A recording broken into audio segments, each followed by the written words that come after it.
everyone. Welcome to Africa. Hello, everyone. Welcome to Power of Africa 2023. My name is Nono Sakhoto, and I am from South Africa, currently based in Johannesburg, South Africa. Today's panel is on agriculture. And just to quickly introduce myself, I'm a commercial farmer in South Africa, focusing on beef production. And I've also had 15 years of working in this space. And one of my passion, which is the work I do, is in empowering young people to develop their careers within the agricultural value chain across Africa. I work at African Leadership Academy, supporting the network members within the agricultural sector. For now, I'm going to introduce my next panelist. Tunda, please come ahead. Hi everyone, my name is Tunde Banjoko. I'm the MD of BO Farms Limited. I'm from Nigeria and I'm based in Lagos, Nigeria. Our company is into commercial crop production and consultancy, and we do a lot of mechanization services as well. Thank you. Thanks, Tunde. And I welcome Brian, who's our other panelist. Please come on stage.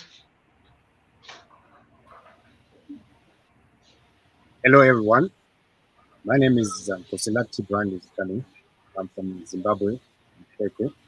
Currently, I'm in Lusaka, Zambia. That's where I'm running my business.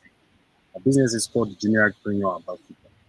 So we identify passion and the interest of kids while they're young, from grade 1 or year 1 up to year 12, while they are still in school, primary and secondary. And because the interest in the agriculture value chain, business opportunities, and also make them identify the careers that are in the agriculture value chain so that Africa can produce much more food. We believe that Africa can improve the world. Thank you. Thank you, Brian. I will call up our last panelist, Mohammed.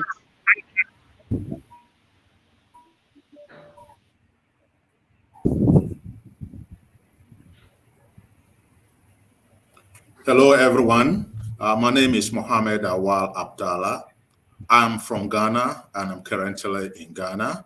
I'm an agricultural enthusiast, and as such, I'm into agriculture.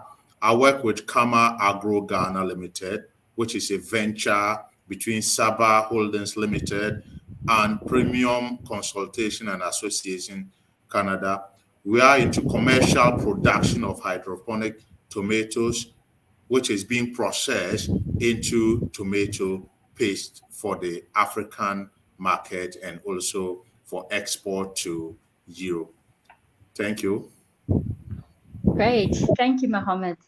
And with that, I'd like to introduce the topic of our panel today, which is the opportunities to drive Africa's economic sustainability through agriculture.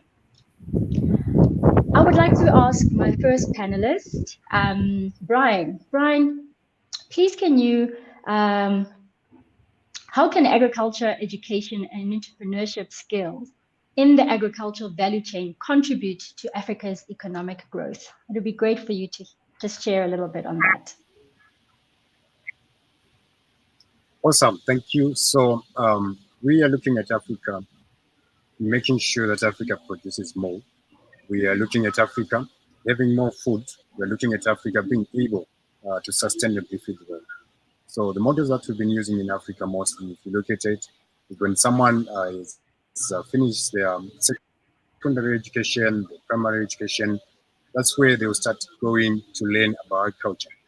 So we are making sure that students, they learn while they're still young, then grade 1 up to the grade 12, they learn also agriculture skills. They also learn entrepreneurship, how do you run a business. Because we find that when graduates go out in the job market, they do not understand much of what happens in the agriculture value chain. They start learning as well more of what should I do. Simple things such as writing an invoice to a supplier. You find that someone who's come out of college, they find difficulties with that. You get a graduate to the farm, they are not able to connect the irrigation. It's all because at the education level, at the basics, We usually jump to agriculture, we jump entrepreneurship, and we think that when someone has finished school, they're now able to work and produce more.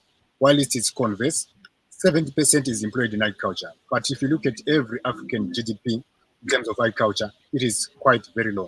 So why don't we start from the roots? Why don't we start from the basic? Education and entrepreneurship will actually help when we have a mindset of people that are productive. It will be easier for us to produce quite more food. We place them where they want to be. An engineer will place them in the agriculture value chain. Those that are microbiologists will place them to make African seeds. This will actually unlock the value of agriculture and increase our personal GDPs as countries. Imagine 10 years after now, from this discussion, we are teaching entrepreneurship in schools. Everyone is learning entrepreneurship. It means that in the next 10 years, we have people that can make initiative and unemployment levels will go down because people are now able to create backyard gardens, architecture, the hydroponics, everything that is drones. What can IT do? Every all of those topics should be included in the curriculums that we are having in schools, so that we can have a prosperous Africa. So if you give me more time, Hmm. I can extend. Great. I'll stop there. Thanks, Brian. I like that. I think it's about just being practical, right? Giving practical skills right at the young level. So I really appreciate that. So my next question goes out to Tunde. Tunde, can you highlight some opportunities available in agriculture that you believe can really make Africa a success? There are a lot of opportunities we still have in the Africa agriculture space at the moment, and I think our investors still have a lot to glean on in the continent. If you look at most of what we consume in Africa, they are largely still being imported. And you look at even at the moment that we are talking, you look at the effect of the Russia-Ukraine war on our agri markets. We are one of those continents, Africa, Middle East, and Asia, that have been affected by the war because we have not getting the grains that we need. So there's still a lot of opportunity in commercial production. We still feed in Africa from the subsistence farmers, giving us about 70 to 80% of what we consume at the moment because we don't have enough commercial farmers. So we still need a lot of people investing in commercial agriculture in Africa. And when you also look at how our production is being done at the moment, we still see a lot of things being done using manual labors, hoes, cutlass, and like look, Zika Mm. says a few minutes ago, we are not even embracing technology yet. So there's still a Mm. lot of opportunity in mechanization, bringing in mechanization into what we do in Africa. So we need people investing. You'll be shocked that you go to a lot of community in Africa, and all we use are still the implement our great grandfathers gave to us. So we still need, and you go to some community, can you might not even get a single equipment, a single tractor to work with. And then they still have to rely on what they've been used to. And that is reducing our output as in Africa. So we need people, there's still opportunity for people investing in mechanization, equipment. Then we Mm. still see we are not using technology also in Africa at the moment. And that's why when you look at our output as well, where Africa is still struggling to get maybe in maize 1 ton, 2 tons, you see other countries getting 6 tons and above, 9 tons, 10 tons. So we still need a lot of people coming into that space. One, with mechanization, with technological equipment.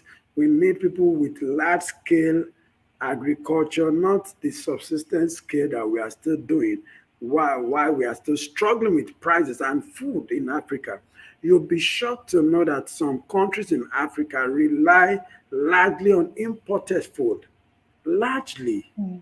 This shouldn't be in the 21st century, that will still be relying largely on what is being imported. So we still need people investing in that space, equipment, technology, Even funding. We can't be relying on World Bank all the time in Africa. Now we need Africans who can fund African projects with long-term funding, single-digit funding, because the funding we still use in Africa is still very high. And that's why people can't do as much.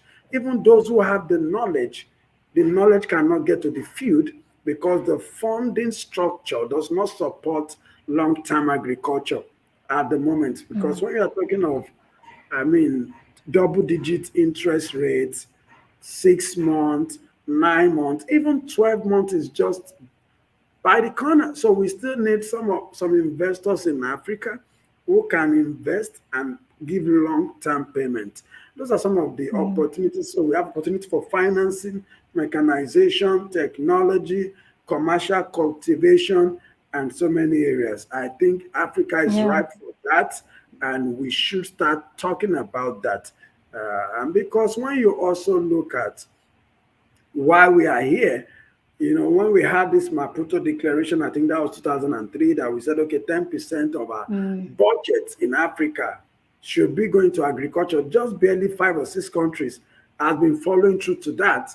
A lot of countries, over 50, are not doing. Some are doing below 1, some are doing 1%, 2%, 3%, and barely. So we need real funding in agriculture so that we can start having systems that are sustainable. And like what Luzinka said, that's when the youth, because for it to be sustainable, the youth have to be involved, they have to be interested.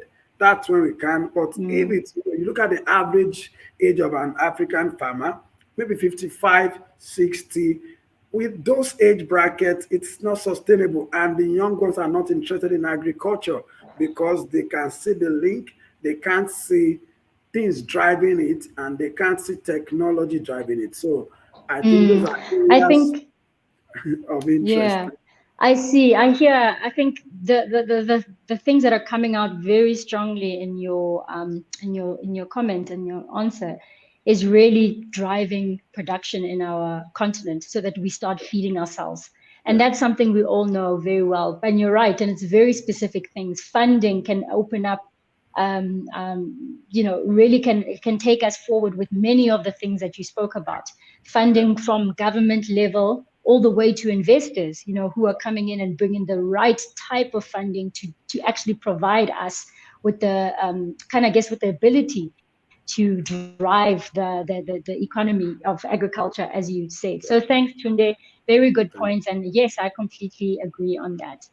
And let's hear from Mohammed. Can you give me an idea around, Tunde also mentioned something about sustainability and how important it is for us to be able to move forward in the sector. I'd like to hear your thoughts about what the relevance of precision agriculture to the economic sustainability in Africa is, and what are the benefits we can see from that.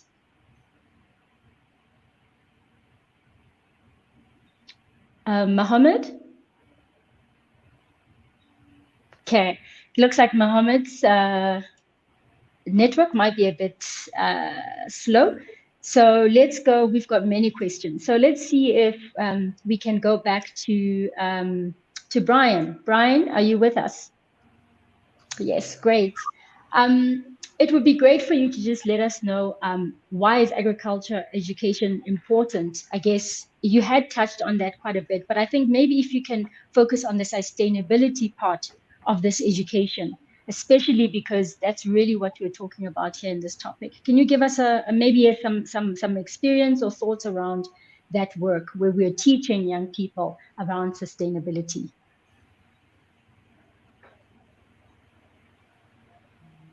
Awesome, thank you very much. So yes, when we look at the education and why it's important and why we should really talk about sustainability, it's very, very important that we tackle this topic so that in the future generations we are food secure.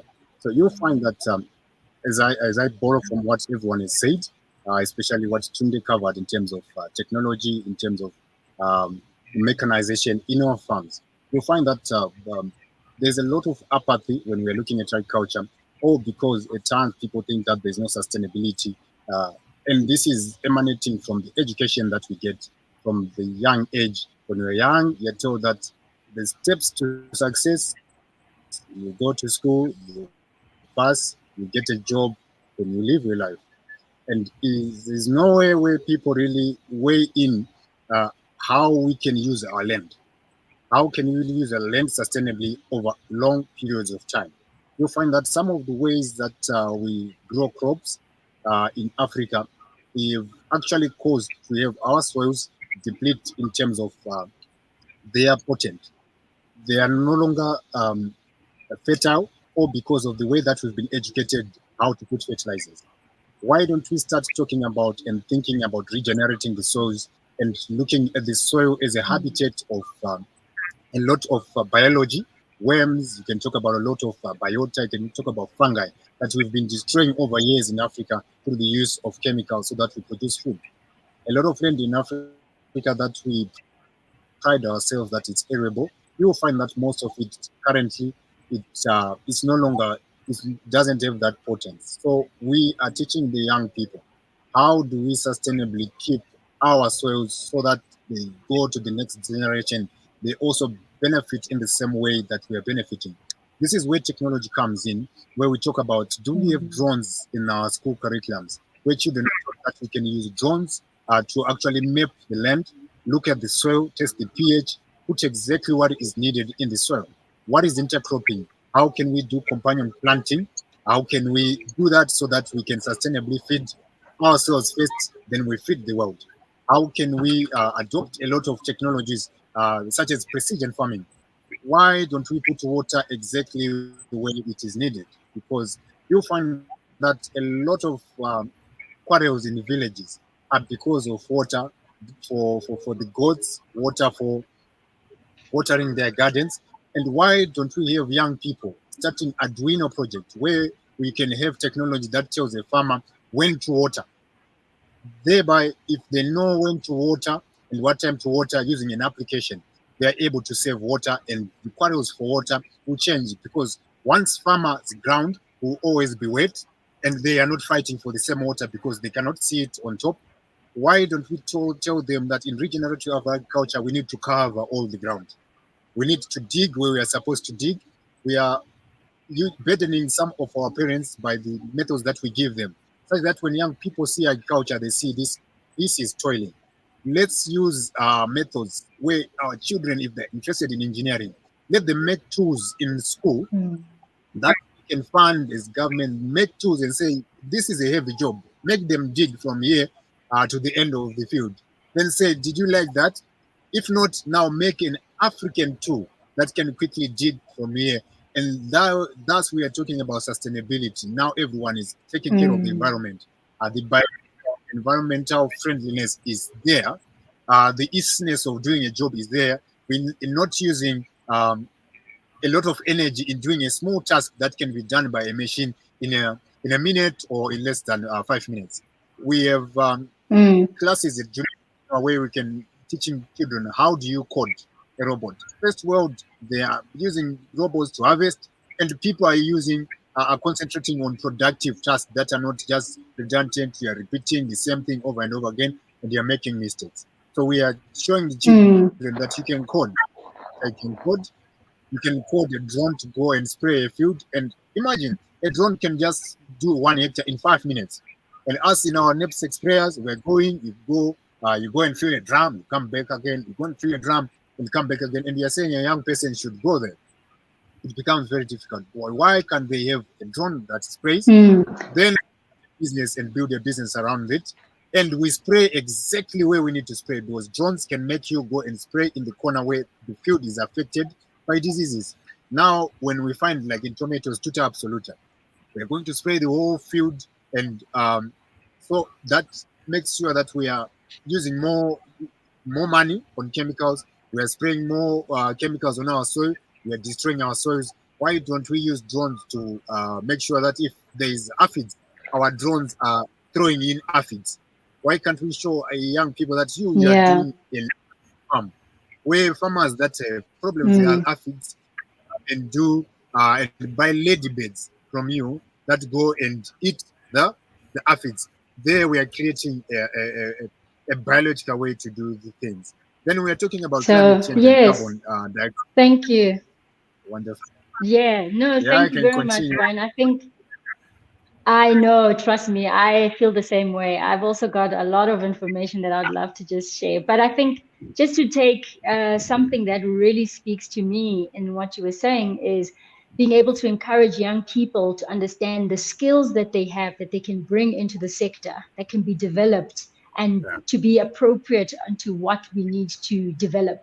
So, that example of the engineer, thinking of agriculture as a place to have their career develop. And I think that's probably what's lacking quite a lot.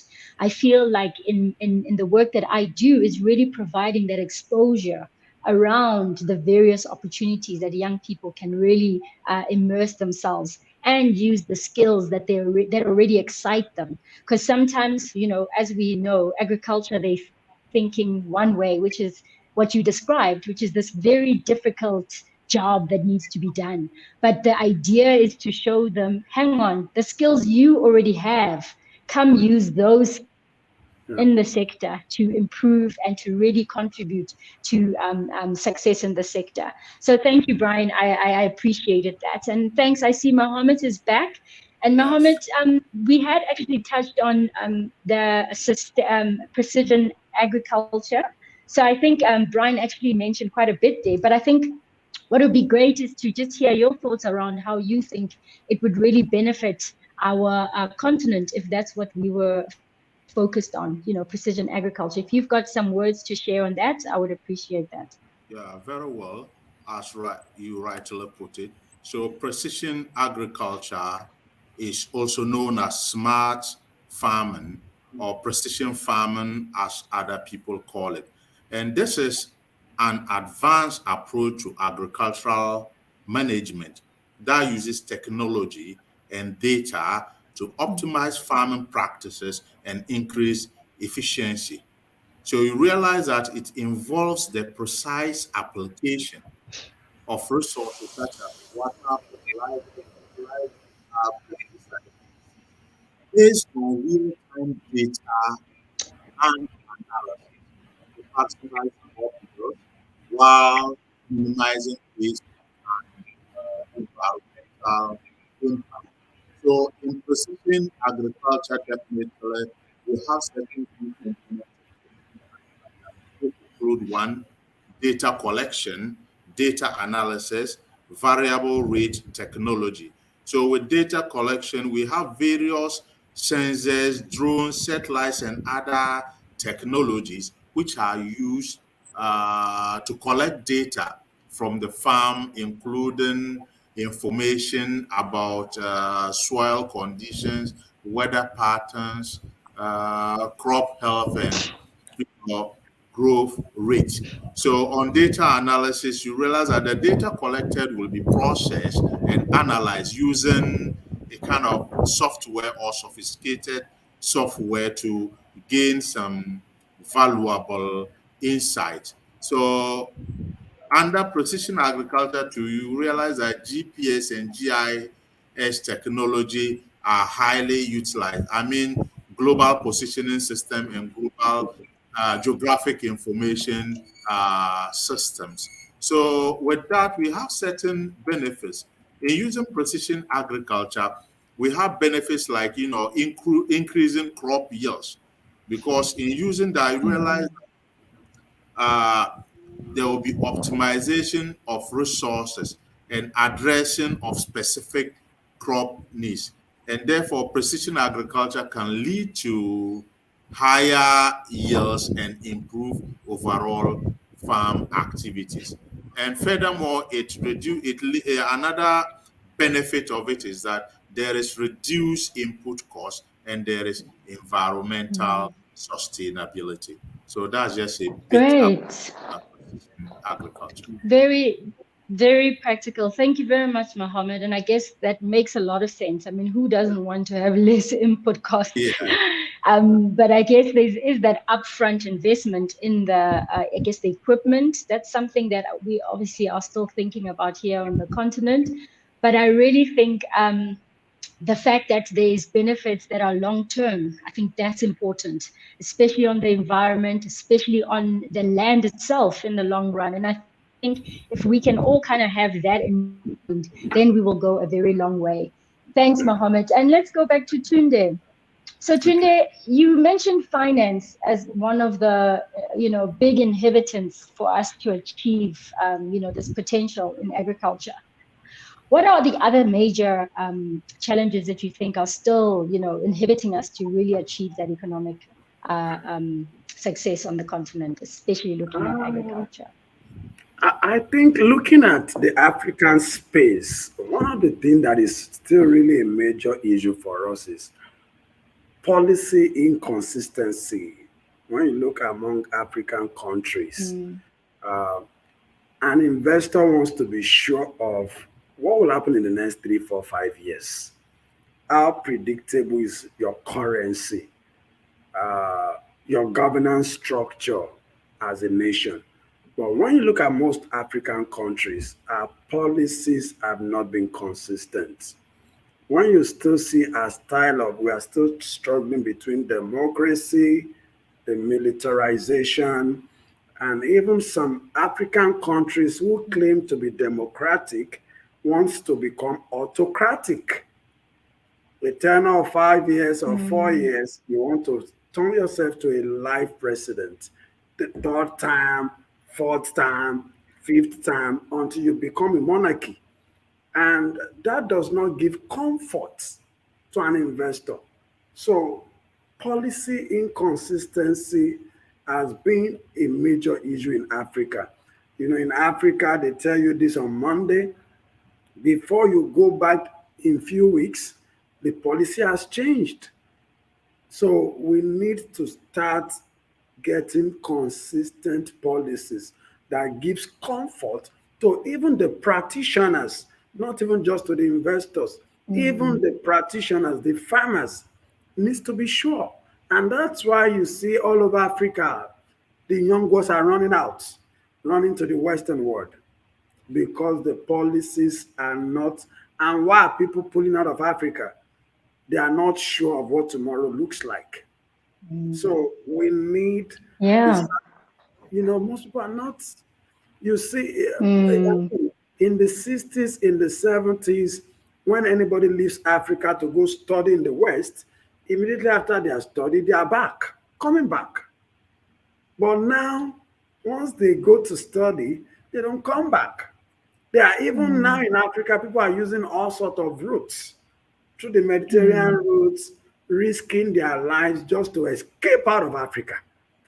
Because, I don't want to start mentioning some of our African countries. You look at our currency at the moment, Mohammed is laughing, I'm not mentioning Ghana. you look at the you look at the level of inflation, and I should be in Ghana soon by God's grace. Yes. You You know, are I welcome in hear our you. the yeah. city, and same thing with No. I'm sure you know what is going on in South Africa. So Yeah. policy everywhere seems to be turbulent and is not giving comfort to anybody. Like I said, I was supposed to be in Ghana. You just look at the rate, and we just have to pen Yes. what we should be doing in Ghana because Yes. you are I not even see. sure of what will be What's happening. tomorrow? So you No, I probably get you. successfully bring in an investor, and then you think you see the deal, and that deal might take you to prison because what if the return does not come as you had projected? Yeah. So we need to start working with policies that are predictable. We need to start looking at, when we bring out the policy, let's do all we can to stay with them. So that's one of the issues. Then you still look at our land tenure structure in Africa. It's not encouraging large scale operations to a large extent. You still see a lot of families, community holding on to lands and not allowing expansion. That's the truth. You still see people trying to hold on to the small space.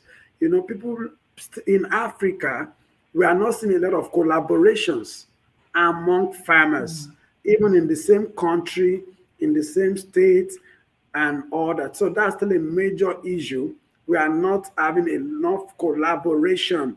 People still want to be 100% of a 1 million, I mean, not $1 million company. They want to own 100% of a $1,000 company than have 10% of a $1 million company. You understand? Instead of being having 10% of a $1 million company, they want to have 100% of a 10,000 or $1,000 company. So we are not seeing a lot Yeah. of collaboration. So it's still a major restriction.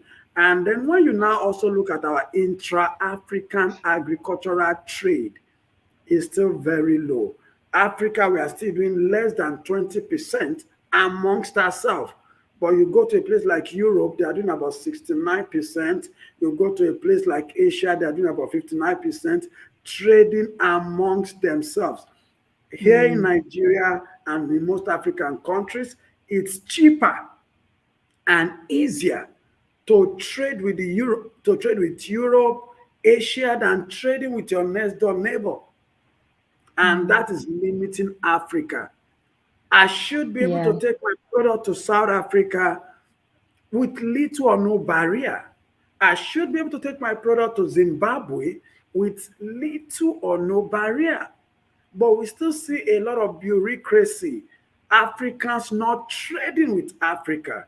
You still prefer to trade with the Western world. You still prefer to trade with Asia. I'm not saying we shouldn't do that, but we should improve our intra-African trade.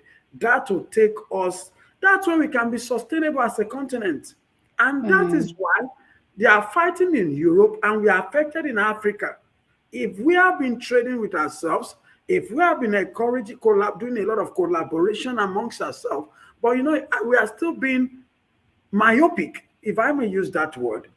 I would rather want to do business with a white man than come to Nono and say, no, let's do something together. Because our complexion, we still don't appreciate our complexion.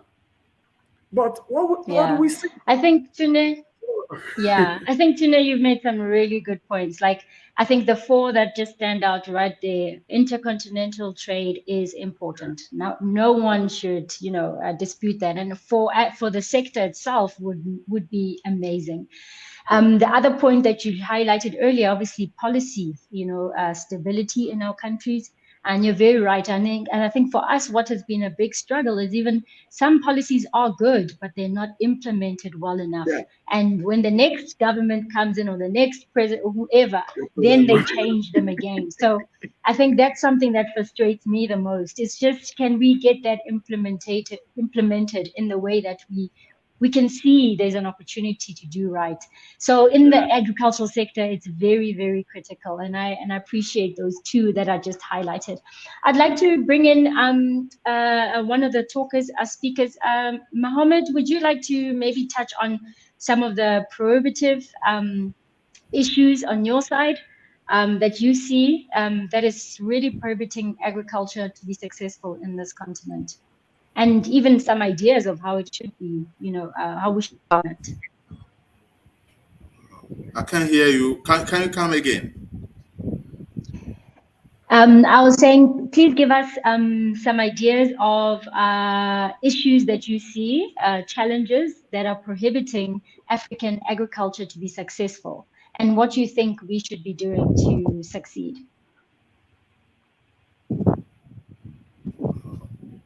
Okay, I can hear you now. All right. So, in terms of challenges, you realize that market access is a big challenge. Instead of African government or institutions, to facilitate access to regional and international markets for agricultural products, governments are not doing much. Many times we hear so much about bigger policies, we hear about AGWA, we hear about ACTA, but so much is talked about that and so little done in the African continent. Another one reason, factor is that in terms of agribusiness and then processing, we see less support of government to citizens in carrying out businesses relating to agriculture. For instance, in the northern part of Ghana, we have this natural fruit known as shea nut. It is shea nut that we get what we call shea butter. There are women groups who go around to pick this, to process, and do some businesses with that. But not much is done in terms of putting up processing plants for them, or for instance, putting the women together into cooperatives so that whilst they pick this important resource, which is normally processed into shea butter and processed into various kinds of products like pomade and a whole lot of cosmetic industries, they use, the byproduct of this shea nut, which is known as shea butter, in doing things. So much, so little is done, but so much talked about that. So for me, governments in Africa really have to do a lot to facilitate market access and also to provide or resources to people in agri-business and much else besides. That's a great point, Mohammed. Thank you. And it really touches on what Tunde mentioned earlier. I mean, if we want commercialization that will actually build our continent and build our economies, market access is key. It's key. There's no way you can have a commercial entity, commercial stability without access to markets and stable markets, and being able to provide things like factories and really platforms where people can actually go and be commercial. And I think that's the work that our governments really have to do. And so thank you for that. And let me touch on Brian. Brian, could you come into the discussion here and really give us some ideas around maybe if you can give us what young people are doing in your space to contribute, so kind of give us some real life examples that maybe can be scaled and showcased around young people contributing to either sustainability or to agriculture that is successful in their communities. All right, great. So yes, young people are willing to participate in the growth of Africa. So if you go everywhere, young people are willing. And what is just lacking is the information of what are they supposed to do. The skills that they are supposed to have so that they unlock the African agriculture and provide to our prosperity as a continent. The young people are there. So what I would like to address as I'm coming cascading to your question is that schools, agriculture is not a punishment. Agriculture is not a punishment for bad behavior. When children are notorious, we say, I'll send you to the garden. We threaten them with a noble work and we say, we'll take you to the garden. Agriculture is not a punishment. That's why you find that a lot of commercial farmers in Africa, they are so big because they are using agriculture as a tool and they are supplying our homes with food. And we are the people who are just buying that food each and every time. Then to parents as well, when we look at agriculture, when you're talking about agriculture to your children, it's not something that you talk to them to build apathy in it. That is something that is done by people who have failed school. So parents will say, if you're not good in physics, in mathematics, go and study agriculture.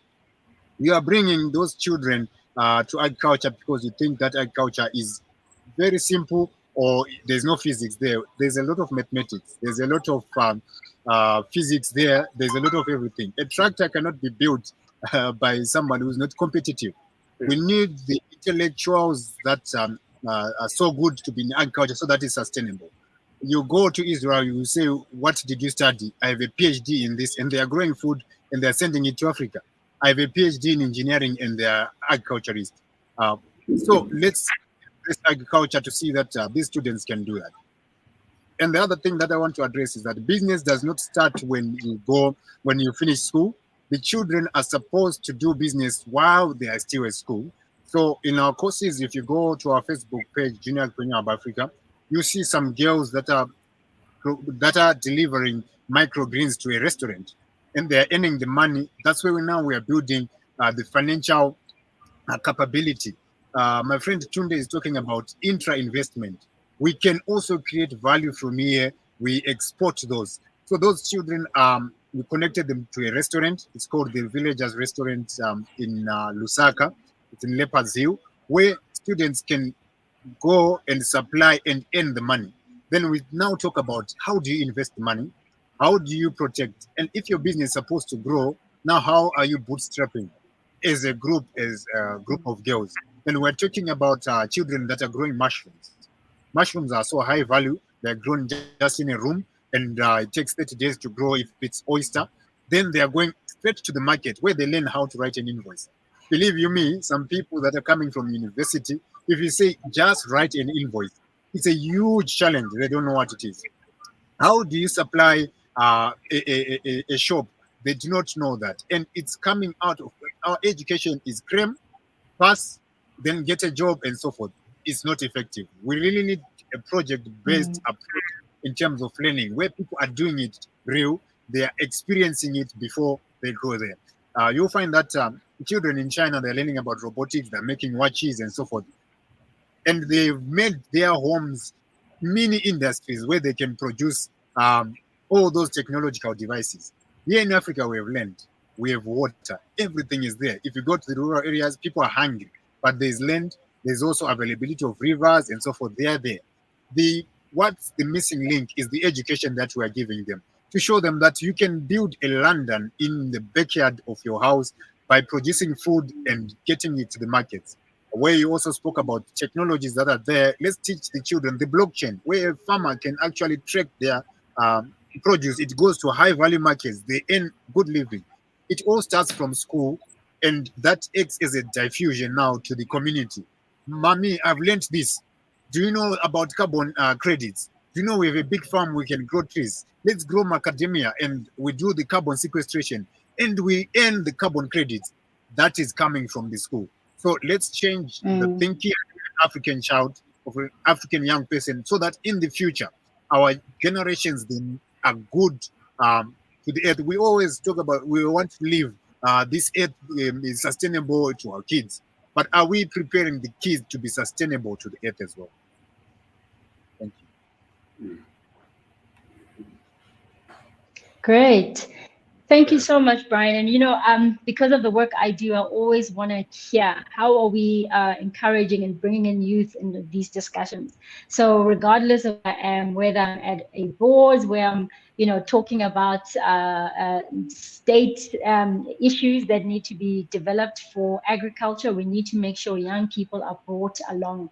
And that's something I'm very passionate about. And I'm really always excited when everybody does actually realize that they're thinking about that in the back of their mind, regardless of what plans we have. Because the reality is, whatever plans we may have, they won't happen in the future if our young people are not coming with us, because they're the ones that are going to have to take it forward and really make the change that we want to see in this continent.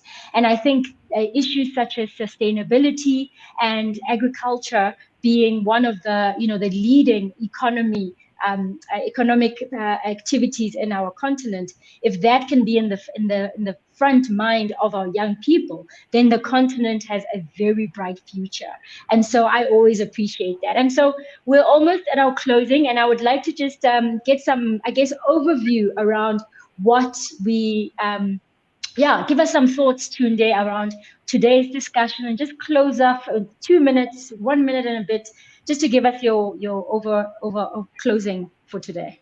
Okay, my comment would be we need to start changing the narratives in Africa now. We should, I think Brian was talking about the mindset. We all as a nation need to start changing our mindsets and start looking inward. We've been looking outward for years, but we should start looking inward. We can feed ourselves. We have all it takes to sustain ourselves.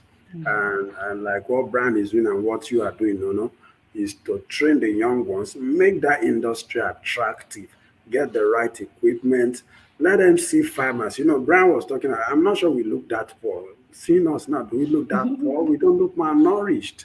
So why should somebody think, and like Brian was saying, agriculture is made to look as if it's for the poor, a punishment.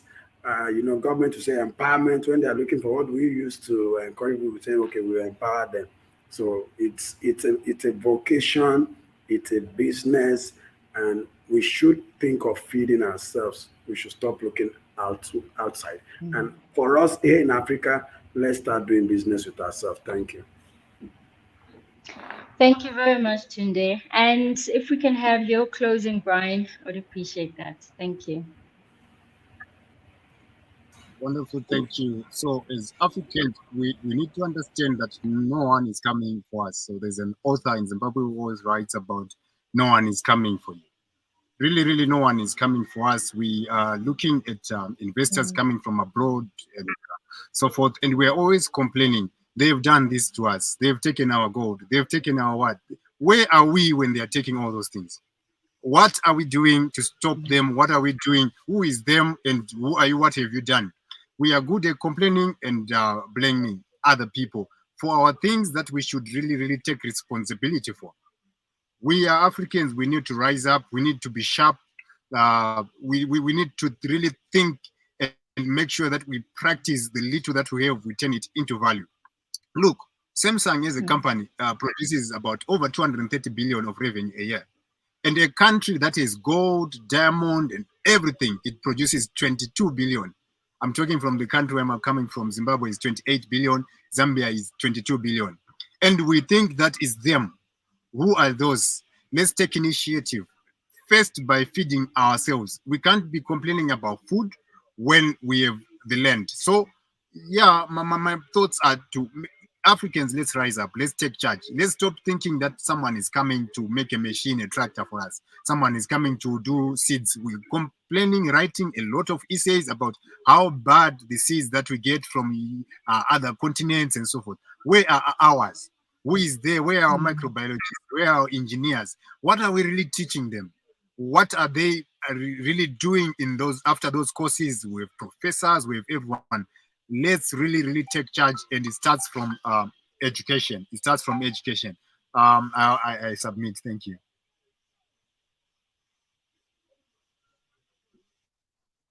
Great. Thank you so much, Brian. I appreciate your closing remark as well. And just to, I guess, sum up what today's discussion was all about, is that there is many and plenty opportunities in the agricultural sector on the continent.